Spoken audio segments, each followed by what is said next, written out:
फिलिस्तीनी जंग के बीच एक और बड़ी अपडेट। मिडिल ईस्ट पहुंचे अमेरिकी फाइटर जेट। अमेरिका के F-15 विमान की तैनाती की गई है। तो देखिए, अमेरिका की भी अब तैनाती हो रही है। मिडिल ईस्ट पहुंचे हैं अमेरिकी फाइटर जेट। इस युद्ध में इजराइल के साथ खड़ा है अमेरिका और इजराइल को हर तरीके की मदद भी पहुंचा रहा है। इसी कड़ी में इस खबर को जोड़कर देखिए किस तरीके से अमेरिका अब अपनी तैनाती मिडिल ईस्ट में भी बढ़ा रहा है। और बड़ी खबर आपको बता दें, अमेरिका में नए जंगी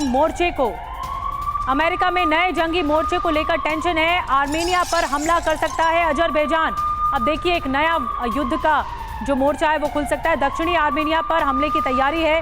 अमेरिकी विदेश मंत्री ने इस बात की आशंका जताई है।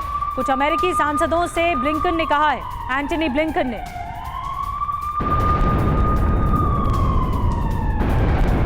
तो किस तरह से खतरा है नई जंग का? आर्मेनिया पर हमला करेगा क्या अजरबैजान? अब बड़ा खतरा यहां पर भी मंडरा रहा है। अमेरिका ने क्योंकि चिंता जाहिर कर दी है। क्या कुछ कहना है अमेरिका का, आइए बिग वॉल के जरिए आपको बताते हैं कि क्या अटैक होगा। ये आर्मेनिया है और ये अजरबैजान है। आर्मेनिया पर किसी भी वक्त हमला कर सकता है अजरबैजान। आपको नक्शे के सहारे बता रहे हैं। अमेरिकी विदेश मंत्री एंटनी ब्लिंकन ने आशंका इस बात की जताई है कि अजरबैजान अटैक कर सकता है आर्मेनिया पर।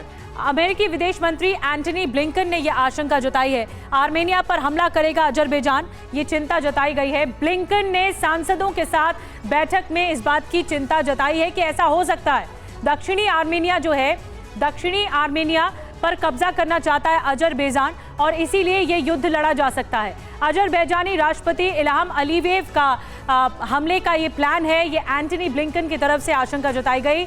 नागोर्नो काराबाख में हमले से अजरबैजान का हौसला बढ़ा है, जो अभी हाल ही में हुआ था, और उसके बाद आर्मेनिया की संप्रभुता का सम्मान होना चाहिए, ये भी कहना है एंटनी ब्लिंकन का। तो क्या इन दोनों के बीच में एक बार फिर से युद्ध के हालात बनेंगे?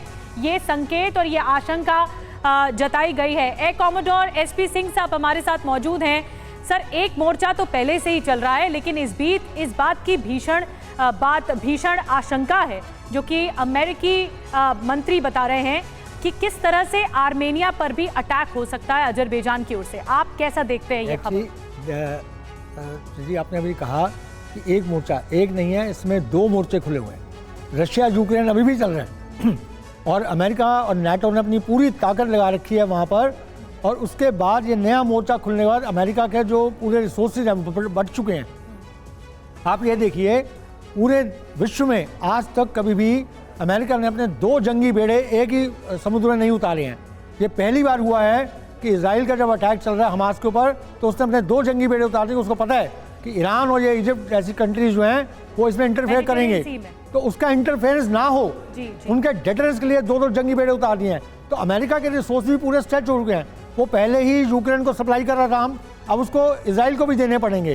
तो अब ये आर्मेनिया और अजरबैजान ने एक मौका देख रहा है कि ये मेरे लिए मौका है जहां अमेरिका का इंटरफेरेंस शायद बहुत कम हो पाए, वो तीसरी जगह एक नहीं सपोर्ट कर सकता, उसके लिए वो अपना एक उसका फायदा उठा के करना चाहते हैं। तो क्या अमेरिका फंस गया है? ये क्वेश्चन मार्क है, क्योंकि कहां ध्यान देगा अमेरिका? बहुत बड़ा सवाल आपने उठाया सिंह सर। मैं आऊंगी आपके पास। एक ब्रेकिंग खबर ले लें जल्दी से। युद्ध पर जॉर्डन में बढ़ी टेंशन। जी, आप जॉर्डन का रुख करेंगे। जॉर्डन के जो विदेश मंत्री हैं आयमान सफादी का बयान सामने आया है। लेबनान सीरिया तक जंग फैल चुकी है, मिस्र जॉर्डन के साथ ही हालात सामान्य हैं, ये कहना है। अब जॉर्डन भी देखिए कैसे कूद गया है। कल हमने आपको तस्वीर दिखाई थी, जॉर्डन से सैकड़ों लोग बॉर्डर के इलाके से भागने की कोशिश कर रहे हैं, इजराइल में दाखिल होने की कोशिश कर रहे हैं, लेकिन जॉर्डन की तरफ से कहा जा रहा है कि जंग और आगे बढ़ सकती है और ये सीरिया तक फैल गई है, लेबनान सीरिया तक।